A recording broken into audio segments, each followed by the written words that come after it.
As we celebrate hip-hop turning 50, it's Big been the 5-0. soundtrack of your life. Definitely. And you've made it the soundtrack of many of our lives, Definitely. the influence you've had. So it's my honor to welcome to the Renaissance man, Brian Williams. Oh, without a doubt. Big cheers, brother. Big Yeah. cheers. Yeah. Congratulations for all you've done for yourself, for others. And the first thing I thought about when I looked at your amazing influence, not only in music, but in our culture, who influenced you? I was strictly influenced by my daddy. He was my world to me. And I lost him at a young age, so I grew up around a lot of debts, and I made debt make me stronger, not weaker. When I watched it weak my family, so I didn't want to be like my family. I wanted to be better, so I could make just a change. Not saying I ain't want to be like them, because I saw a lot of them that made them turn to drugs, and I ain't want to go that route. So for those that have not been to the community that you grew up in, give us a description of where you grew up. Poverty, real ghetto, uptown New Orleans, drugs, murder, prostitution, just a hard life. Like everybody, struggling. It's hard to make it. It's like we call it a crab in a bucket.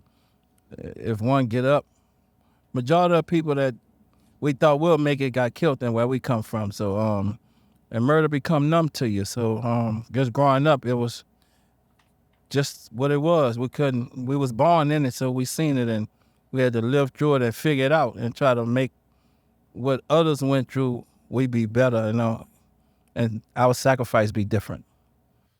So I never met my father.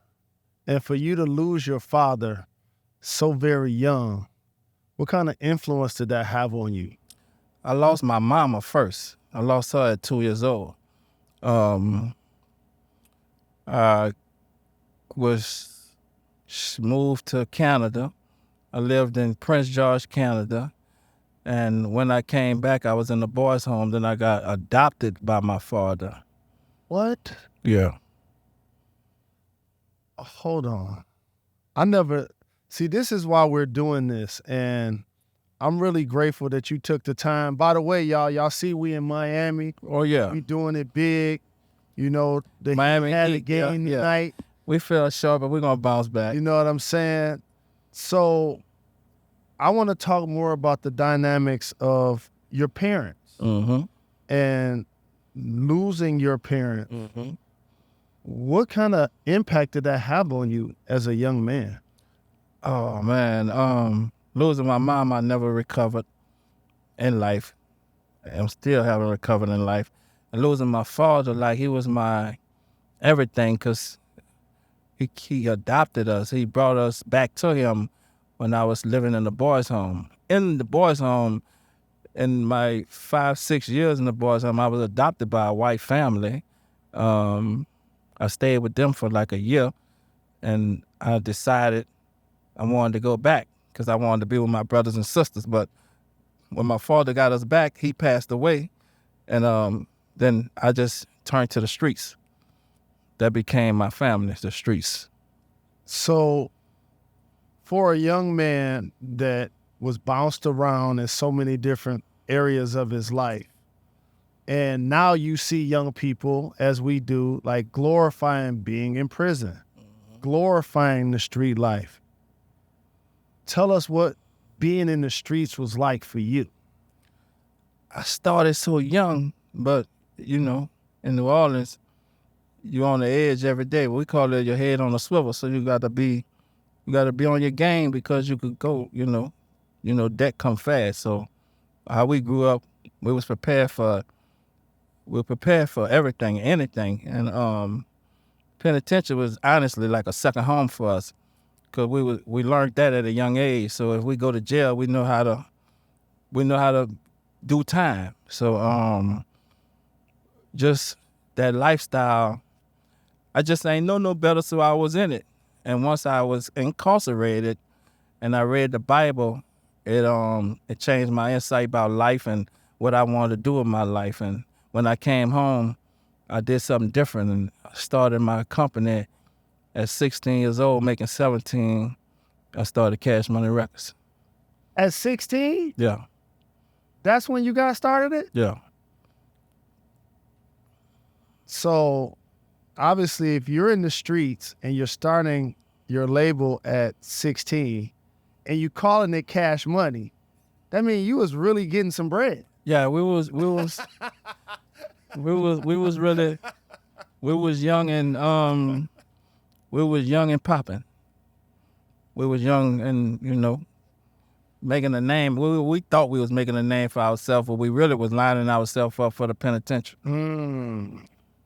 So when did you know this company that you're starting with your brother Slim? Right. Big shout to him. Godfather. You guys, entrepreneurs so very young. When did you guys realize we can convert from the street life to being entrepreneurs and entertainers? Well, starting Cash Money was solely my idea. And I went to my brother because it was something I wanted to do. Because we was already into real estate. I was buying houses and I had body shop, few car washes. I had different businesses at a young age in my brother and them names. So I said I want to completely start music and do something different and let my past be my past. And I gave my life to it. I gave my soul to it. I looked at it like I could have lost my life this way. So I'm going to give my life this way. And as soon as I made that mental switch, I never looked back. And being a leader of a label, that means you have to identify talent. And one of the greatest people in this industry to ever do that is you. Facts. What artist was the person that you felt like you were going to invest in to kick off the label? I started with a lot of different artists, but I was young, just trying shit. I ain't know no better. I ain't never had nobody teach me, so I'm a kid, really, though. So I was just trying shit, but it really got really solid for me when BG came and Lil Wayne came, then Juvie came, then my daughter, rest in peace, Magnolia Shorty, Manny Fresh was around, and that's when I seen that I ain't have no other choice. I wasn't looking back regardless, but that's when I seen like we had some young talent and we could really with grooming them, because I signed Wayne at 12, I signed BG at 13, and I seen that with the right grooming, these young boys could be stars because they was young and speaking above their age. They had a lot of street knowledge with their rap, so you thought they was older, but they really was younger. And the crazy thing about being an icon, you could just say those names easy. Like Facts. Like BG. Like, tell me about like signing BG, being in the studio with him, nurturing him as an artist. That don't happen in the game no more. Nah, You talk about, right? That don't That's really, I put years into them. Correct. Before they became stars. Correct. Because I signed them so young. I signed BG at 13. BG is from my neck of the woods, which is my neighborhood. And I knew he could rap, and I went to him, and I knew his mama, and he used to rap to me, and I liked him, so I used to let him be around me a lot. Same thing with Wayne. So them two used to be around me a lot, and I used to make them just write raps all day. You know, like y'all practice all day. No question. Just write raps all day. Absolutely. And as soon as I do come around, I want to hear what they've been writing and rapping. So I kind of groomed them to be what they became. But I think they was born to rap. And then Juvenile came sharp. He came super sharp. Fresh was already in the game. But them three, to me, is somebody God put here to rap. You're so very accomplished. And as I mentioned, hip hop is turning 50. What BG song did you realize he got it? The album Chopper Sit in the Ghetto, he was Classic. 14, but Classic. nobody knew he was that young because he was so street mature. And that was a turning point for us. Because him and Lil Wayne did an album together called the BGs, but they was like 12 and 13. Nobody never really heard it. Right. But when we put out that Chopper Sit in the Ghetto, BG was 14, but he had a deep verse and he was mature. You thought he was a teenager. Mm-hmm. With his lyrics and raps, and Fresh put the right music up under it. And that was the start of our legacy. After all the other artists I had before that, like the Pimp Daddy, UNLV, couple of them I had before that, but that broke off. But when BG came and we started that's when it was history. So, and I've always appreciated your humility, because in your position, not only are you making artists, you're making entrepreneurs, you're changing lives, you're changing generations, you're changing people's trajectory of their careers. And Wayne rapped about this in a song, and I think it went over a lot of people's head. You just reminded me that you signed him when he was 12. Well, he basically rapped in a song that he tried to commit suicide when he was 12. Accidentally, he was writing a rap, and he was writing a rap called a 9, and his index finger, the bullet went above his heart. Wow. So as a leader, when you have 12, 13, 14-year-olds that accidentally shoot themselves, they're making songs about choppers, Facts. But they're extremely talented. What kind of father figure does that now make you at an early age for them? Man, I was a baby trying to raise babies. Correct. Because I didn't want them to go my way, because I thought maybe they wouldn't have made it, because they don't even know my past. They just know me now and what they heard of. When that incident happened to Wayne, I went to the hospital the same day, and the next day he went home. I knew God had a different plan for him.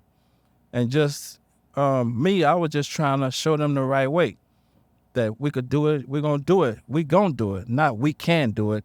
I just had my mind made up that we was going to make it, and I just showed them what it took and what we had to go through, and the sacrifice and just the hard work, the writing all day, and being in the studio every day. The studio became the block. Ain't no more block. No more block. The block now is the studio. If you want to see a female, she got to come to the studio. No doubt. Whatever you want to do, everything going to have to happen in the studio, because I want you niggas here at a certain time, right after school, and we're going to stay here all night, every day. And I made that, and that's how they became great, because I opened up that book form to be able to do that. And Wayne has always acknowledged you as a father figure, as somebody that he started to call himself Birdman JR.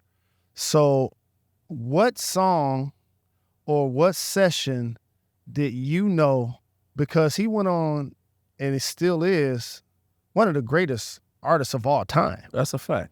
Like, I think he is. Right. This ain't this ain't hype. Nah. Like, this is real spill. It's a compliment. When did you see that he had that? We knew he was special, but around the Hot Boys time, that's when we seen a different Wayne. And really, when the breakup came, that's when he just, because I was like, I didn't want to rap no more at the hype of my career.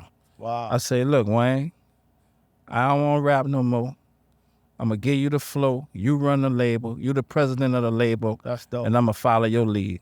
I completely stepped back as an artist and as a CEO, and I said, I'm going to go learn the business, and you run the label, and you do your thing. And I think that changed his whole life. Not only did it change his life, but let's recognize he GOAT status. Oh, GOAT for sure. Right? So how do you now view when you see thousands and millions of people buying his record, screaming for him, like, as somebody that was there to nurture him and in the hospital to support him when he shot himself as a young person, to now seeing him in the gym, so to speak, writing his rhymes and hone his craft to have this kind of career? I gave him the game as a youngster, right? And he sucked it up. Then when I stepped back, he took the flow. And I always gave him the confidence. I believe in him. And he knew that I believed in him. I believed in him enough to say, this is your company now. You do your thing with it. And I think that just gave him all of the ammunition he needed to go and finish the mission. What is some of your favorite Wayne songs or albums? He got so many. I know this like asking I can't even. So unless I asking you like the favorite fish in the water. Nah, You know he what got I mean? he deep with it.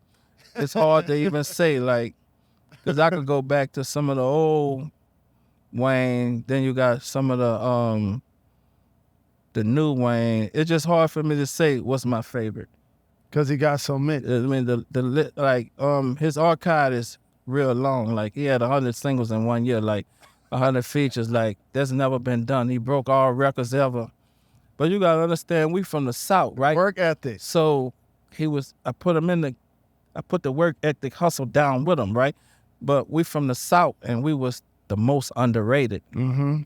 So we knew we had a part to prove Right. to be the best. And when our turn came, everybody was saying hip hop was dead.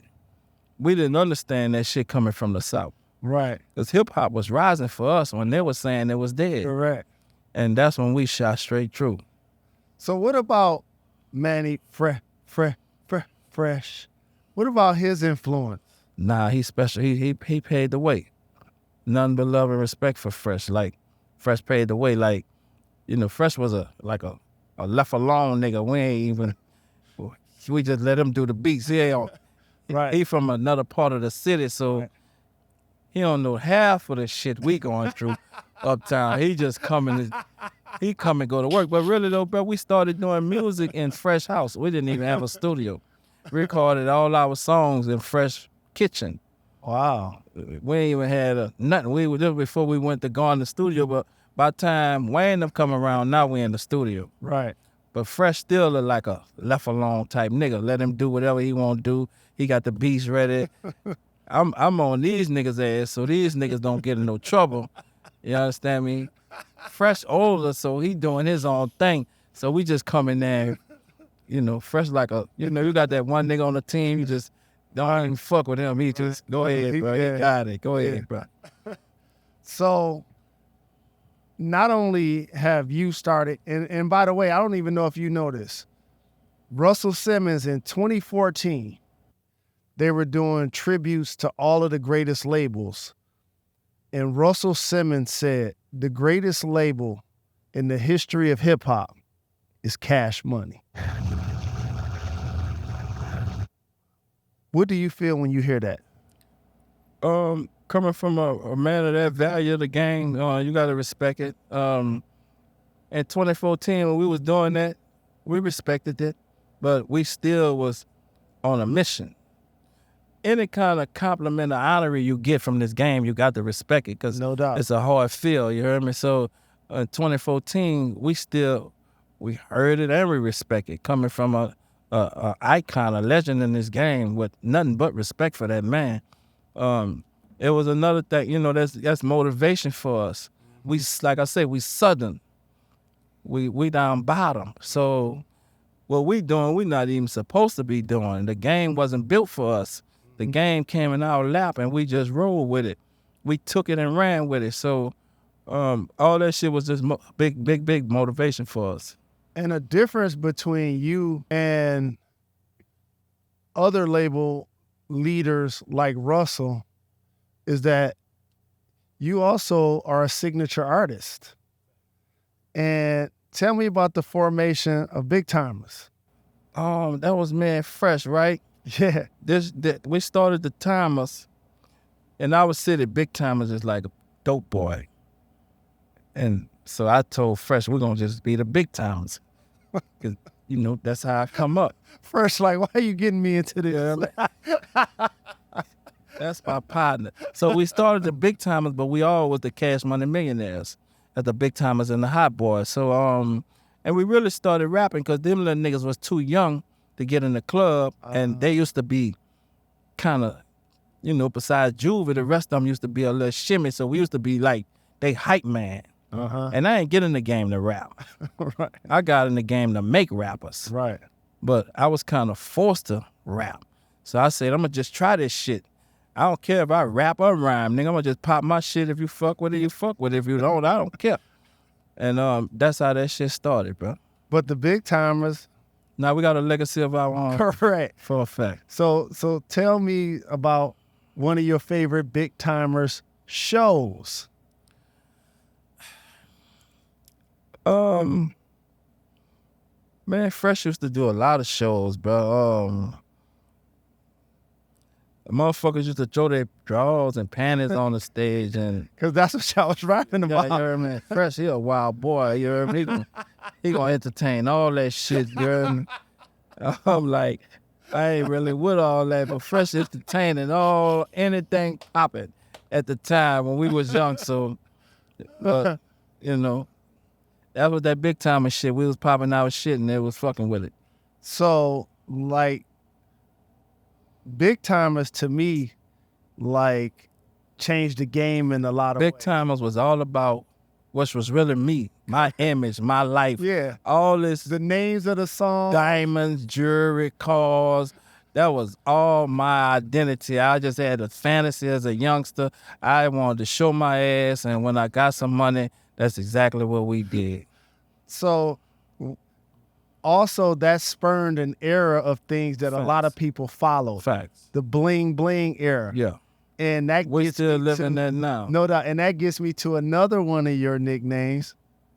Not the number 1098, Facts. but the number one stunner. Yeah, The number one stunner. definitely. Where did that come from?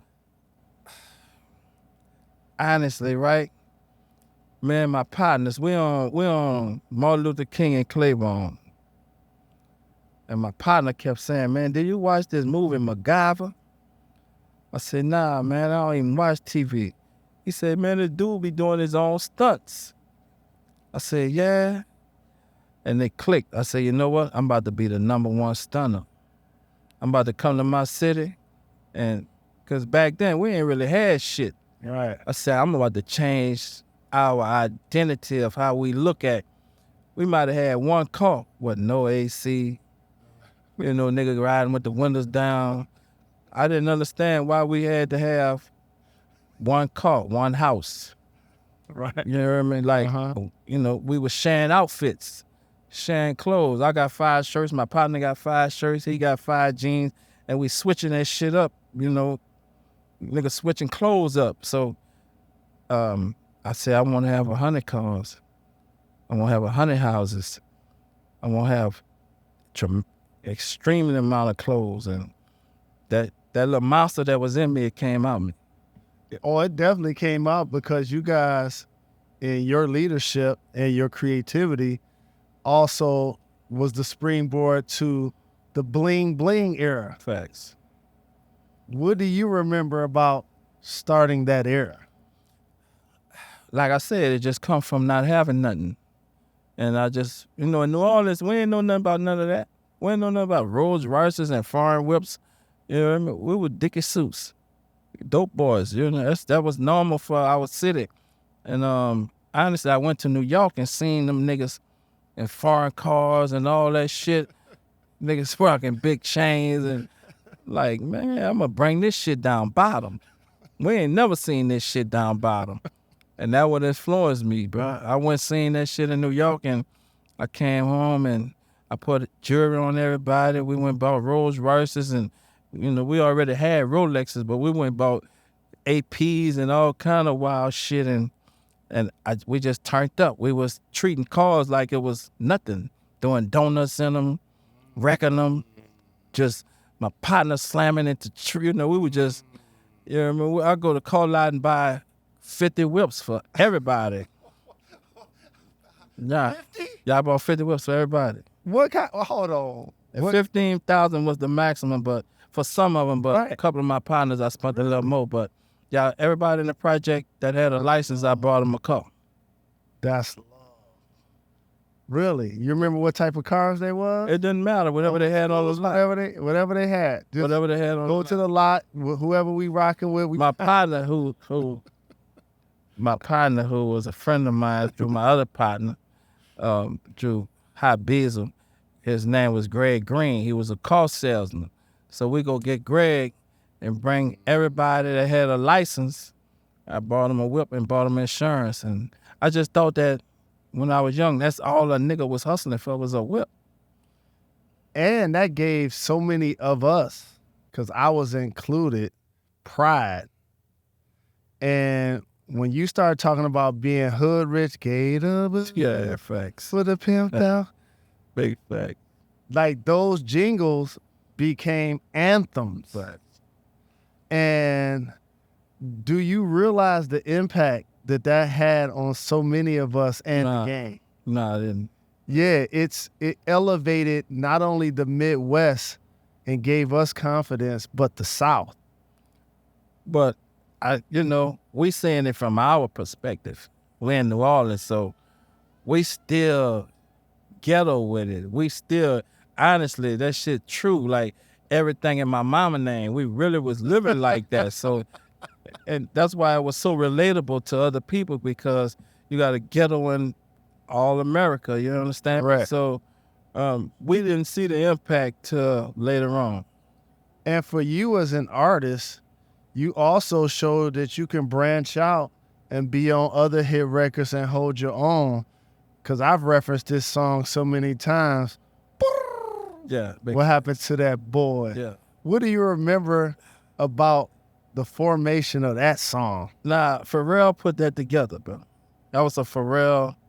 Pharrell did the beat. Pharrell wanted to work with me, and I wanted to work with him. Because that was really the first producer I worked outside of Fresh.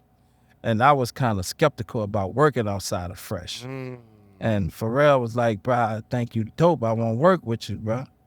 And I was really skeptical about working outside of Fresh, because I ain't want to insult him like that, because I knew I started with him and I wanted to be loyal, see how he felt. And Fresh ain't have a problem with it. He was like, nah, man, he dope, man. Work with him.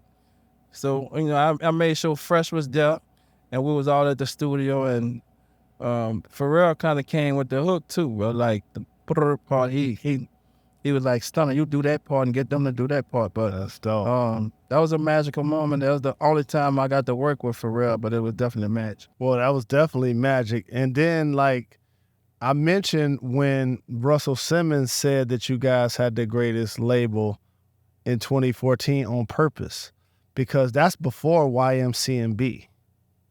Yeah. And before you know it, that birthed Drake, Nicki Minaj. Definitely. As somebody that played in Toronto and saw Drake when he was very young as an artist, can you define for us the first time you heard his music or you got introduced to him as an artist?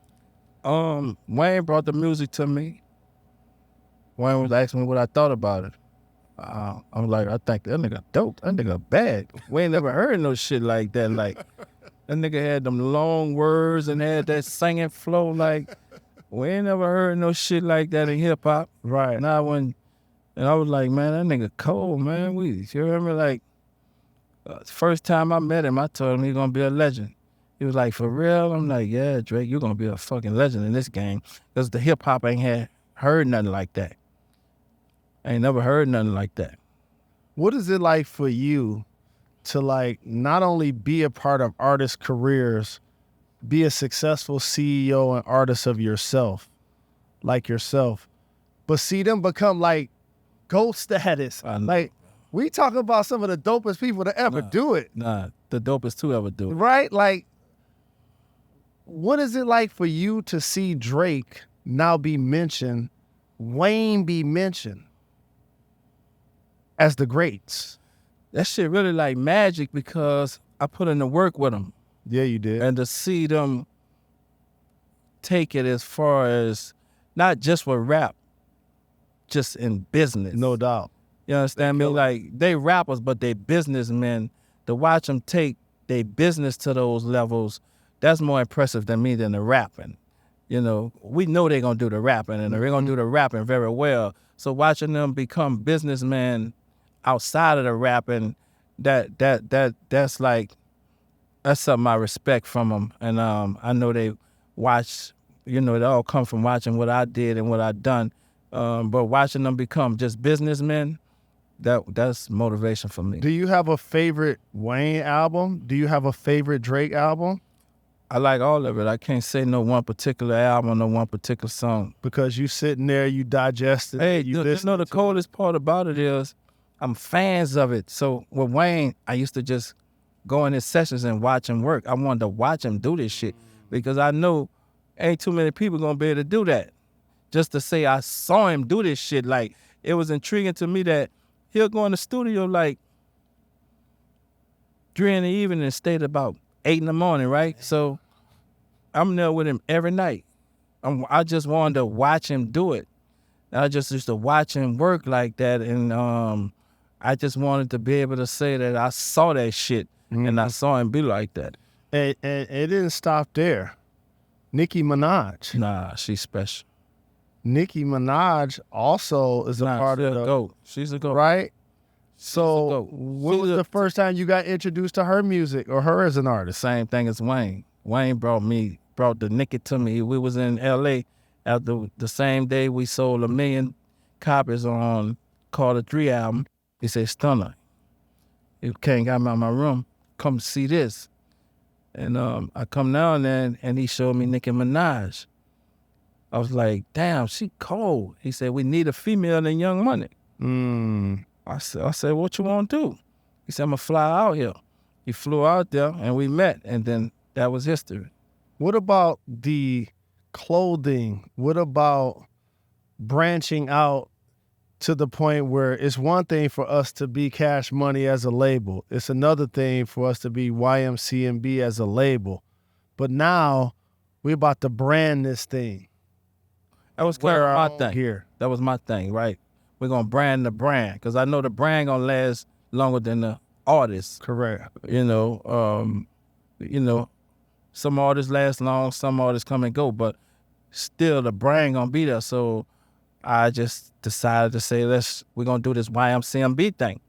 We're going to brand the brand. We're going to put the clothes out and the merch out, and we branded it, and it became very, very, very successful. So I have a clip that I've posted a few times. Young Thug was in the studio. Shout to Rich Gang, Rich homie Quan. This don't stop y'all, by the way. This man is so very influential in 50 years of hip hop. Like, if you don't know, we're going to make sure you guys learn. Definitely. This is another branch. Yeah, that Rich your Gang influence. that was a whole nother era for me. Yeah. So you had to reinvent yourself. And I always talk about when I never felt that I had to reinvent. I felt that when I went and did the Rich Gang, I just watched Wayne work so hard. I watched him work so hard. And I saw some talent, and I was like, I found something, Moolah. I found something where you could kick your feet up, because all he ever wanted to do was make sure I kicked my feet up. That's dope. All he ever wanted to do, and he rap about it, Stunner, kick your feet up. I got this shit. And that's all he ever wanted to do was make sure I kicked my feet up. So when I met Thugger, I was like, man, this nigga cold. So I was like, but this was at the same time we got Wayne, Drake, and Nicki, and we got Thugger. We got Wayne, Drake, and Nicki. We got Thugger, and I'm thinking he won't relax. He ain't trying to relax. This nigga on a full-blown mission. He ain't giving a fuck about nothing. Anything in his way, he won't eat him. That's dope. Every rapper in the way, you know, that's like, you know, he had that Kobe mentality. Mm-hmm. He want to win all the championships. He a Mamba. And that was my whole thing when I met Thug and them, and I just saw something special in him, and we did that Rich Gang, and we fucked the game up with it. So I've talked about so many people that you've influenced, put your fingerprints on, and change their lives. Can you recall who influenced you? My influence came from my pops. He was everything I ever wanted to be. He was like, he came and got me out the boys' home, so I always had respect for him for that, because I was adopted by a white family, and I lived with them for over a year. So when I got back with my brother and my sister, and my pops came and got me, that was like, he was my role model. So as you see, artificial intelligence has become a real thing in 2023. And I saw Drake's song in AI. I've seen people talking about trying to do a Tupac album in AI. I've seen Ice Cube talking about if somebody does anything AI in my likeness, I'm suing them. This new shit out, right? This AI shit. I ain't too much on it, but I heard about it. Yeah, so basically What is this AI shit? So AI is basically something that you can have on your phone, and you can say a voice, and then that voice gets repeated, but it sounds like you. Close, but not all the way. Right. Because I heard some niggas sounding like some niggas. If a nigga really a fan, he gonna know that ain't real. Correct. But also it's worked in different ways. We've had stories of people calling their loved ones saying, hey, I'm in trouble, come and pick me up. And or give them this ransom money using somebody's voice. So like your loved one of your kids or whatever, call your phone. That shit real. And it sounds like some shit to somebody just happened like that. Correct. Yeah. They got them out a few dollars. That's what I'm saying. So as an artist, an entrepreneur, a CEO of a label that's had your fingerprints on so many artists, do you support AI? What do you feel about it? I don't really have no knowledge of it. I'm just hearing about it. I'm not on it like that. But if anybody that's taking credit from anybody else identity and hard work, ain't nothing cool about that shit. I agree. There's nothing cool about it to me. Niggas work too hard to be successful and put too many hours and too much. That's like playing any sport. To be a champion, that shit take a lot of dedication. So as to go the same thing with rap, it's like a professional sport. We have to put a lot of time to be the best or one of the best or to be successful in it. And if anybody taking any parts of that without putting in the slave work or the hard work, there's nothing cool about that shit. Do you enjoy sports? Love sports. Who's some of your favorite teams, some of your favorite athletes? I have a lot of favorite teams. I'm from New Orleans, right? And I live in Miami, so it's 30504 for me. So I'm a Pelican, Miami Heat. I'm always a Saints. I was kind of raised in Kansas City because that's where my daddy from. Okay. So I'm a Chief fan. Baseball, I like the Red Sox. That's my favorite baseball team. How about this one? So, and Miami just got Messi, which was a big. That's crazy, right? I just watched Messi win the cup. Like, right, man, Messi a bad boy. Like, he gonna bring a cup out. He gonna bring something out here. Then you got Florida. They in hockey. The Panthers fighting over there. Yeah, they doing their thing. So, and I appreciate you taking the time before I let you get out of here. There's always something symbolic in nicknames. So we broke down the number one stunner. Right. When did you decide you was gonna call yourself Birdman? Birdman come from the streets. I earned that name. It speaks for itself. I was baby because my mama never named me when I was in the hospital. She named me once I came out the hospital, weeks or months later, so everybody in the neighborhood always called me baby. And I was born as Brian Brooks. That was my mama name. And I got adopted and my name changed to Brian Williams. So I'm pretty sure you're aware that now started a tradition of people being named baby. So I want to ask you a fun question. Can you name some of the babies in entertainment? That's a few of them. That's a few of them. But I don't think that's You started. Yes, it is. Nah. Yes, it is. You the first one. Where you think? Yeah, you I'm the come from? original. I'm the original. But That's like people named Jalen. That their parents heard my name and they got it from me. Ain't no way around it. all the You the babies original baby. all the babies, I respect them. I know, I but got can nothing you to say. name a couple of babies? All right, I'll start one for you. Wheezy F baby. Big facts. Big facts. Okay. Big facts. What about other ones? You got the baby. You got little baby. I don't know too many of them Yep. like that, but My Detroit brother, Sada baby. all right, yeah, right, facts. You started the whole thing. And I don't know if it. I ain't never looked at it like that, but that's where it came from. Well, You the I'm original. the original. I'm definitely original. I'm an old head, but still hot. And before I let you get out of here, there's one more thing you brought to the game. I just did this at the Heat game. And when I realized I was coming to talk to you, I was like, I stole this from him. What do you think about when you see this? Oh, that's my thing. That's my thing. I just had a habit of it, like, because they always say if your hand itch, that means you're getting money. So when my hand itch a lot, I just rub them, and it's just my thing. I love doing it. It became a habit, bro. Like, and I can't stop it. I want to give a shout out to Future. Like, that's one of my close friends, and Dope. and I had a lot of part of Future in this game too. That's like one of my close friends in this game. Really? And very, very Crazy talented. like Sky's the limit. He's still, Pluto on another level with the game. right?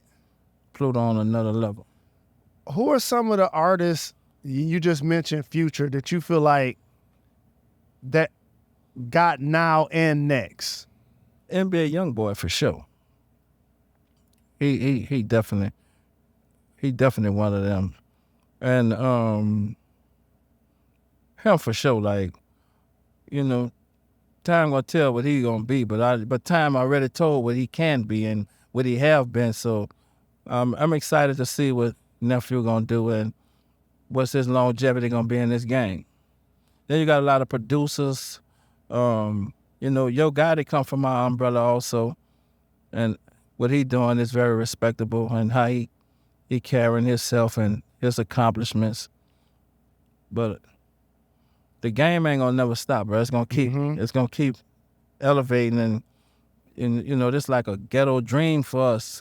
This shit ain't take education, Correct. but at some point education do kick in, because you're gonna have to know how to make it and how to keep it. That's the biggest thing. Is the nigga get my age and older and you still got money. Correct.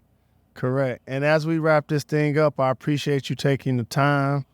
As hip hop turned 50, there's so many artists you've influenced. There's so many. But all right, hip hop 50, right? But I still say that they don't compliment the South enough for me. I agree. And I don't respect that shit about what they doing in hip hop, and I never will respect it, because the South, I ain't gonna just say us, I'm gonna say the South, we paid a big wave of keeping hip hop alive. And I don't think they compliment us enough. And I always was told what a nigga don't give us, we gonna get it anyway. So, but I don't respect it at all. I thought about that. I've seen a couple of tributes, and I've seen Uncle Luke talking about this. And that man deserves a lot of respect for what he did. Yes, no question.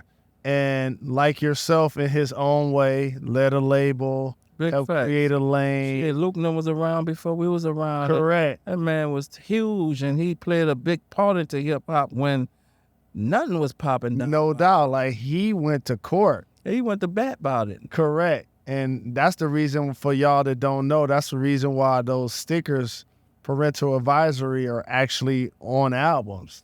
They was locking them niggas. They was locking them up when they was going to shows. See Dolores Tuckers and all of them. I don't think the South get the respect that we deserve. That's just my opinion, and personally, fuck who don't like it. That's just my take on it, and all the accomplishments that we did and we do.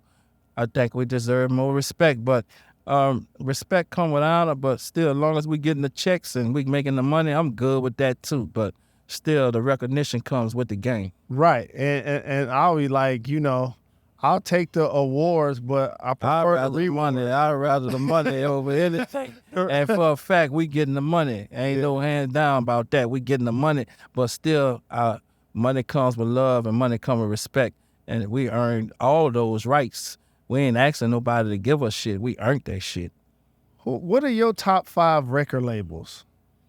Because they don't exist really no more. It's like Clicks. It's like Cruise.